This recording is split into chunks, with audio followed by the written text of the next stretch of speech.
I'm Cape Joel, and this is Comic Smack, your weekly, daily, all the time, anytime comic show where I give you your fix of everything you need to know from the world of comic books and superheroes. And on today's show, we are taking a closer look at Action Comics number 972. In a savage wasteland stalked by two vicious killers, Superman and Lex Luthor will need to rely on each other to survive. What'll happen next? Let's hop on in together and find out, shall we? So, picking up more or less from where the last issue left off, Luthor the Godslayer and his partner Zayd are in the process of trouncing Superman and Lex Luthor. This planet our heroes are trapped on comes complete with a red sun, which means Superman is unable to access his amazing abilities. Luthor isn't in top fighting shape either, as the giant Zayd is able to impair a person's mind. The play here is simple but incredibly effective. Our heroes will split up, draw the enemy's fire, and hope to beat them one-on-one. Once again, Lex Luthor has narration duties for the comic, and I have to say he dropped some of his best chestnuts here in this issue. How unfair his situation is, and how he's actually kind of starting to worry about Superman on his own without him there to protect him. And if that wasn't cool enough, Superman most definitely impresses in this issue. It's something I think that gets lost on a lot of different comic book writers, and that is Superman doesn't need his powers to be awesome or be a hero. In fact, this very issue reminds us of what this Superman did during the storyline Convergence, how he lost his powers completely and yet still found a way to fight crime, and in the battle with Zayd, he gets very creative using his cape to blind the giant. But in a nice and very welcome twist, this finale isn't about fighting, not at all really. You see, Luthor pretty much has Lex Luthor dead to rights, but once again, Superman speaks up to kind of advocate for him.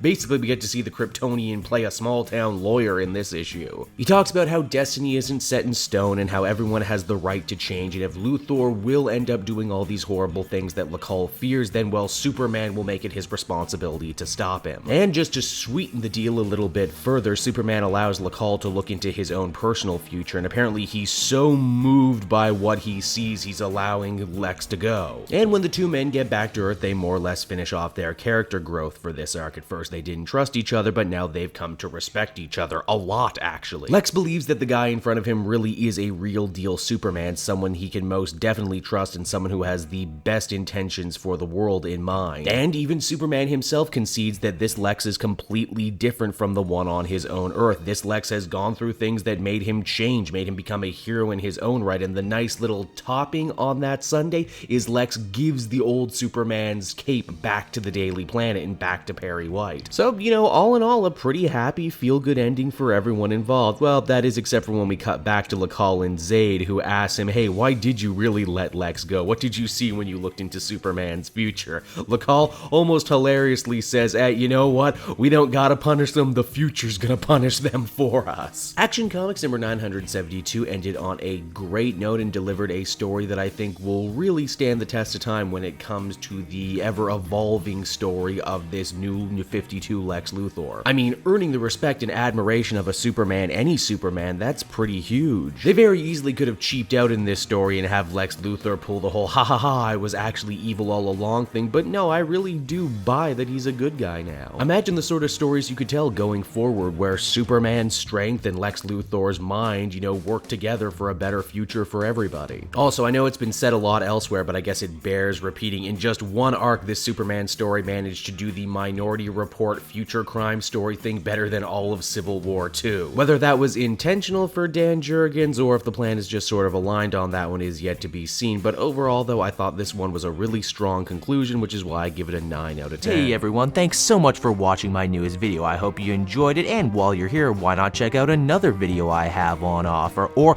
maybe if you're feeling in a supportive mood, you want to like or subscribe. And if you want to support the creation of more videos just like this one, then please by all means check out the Cape Joel Patreon. A little bit goes a very long way, and I will see you all next time.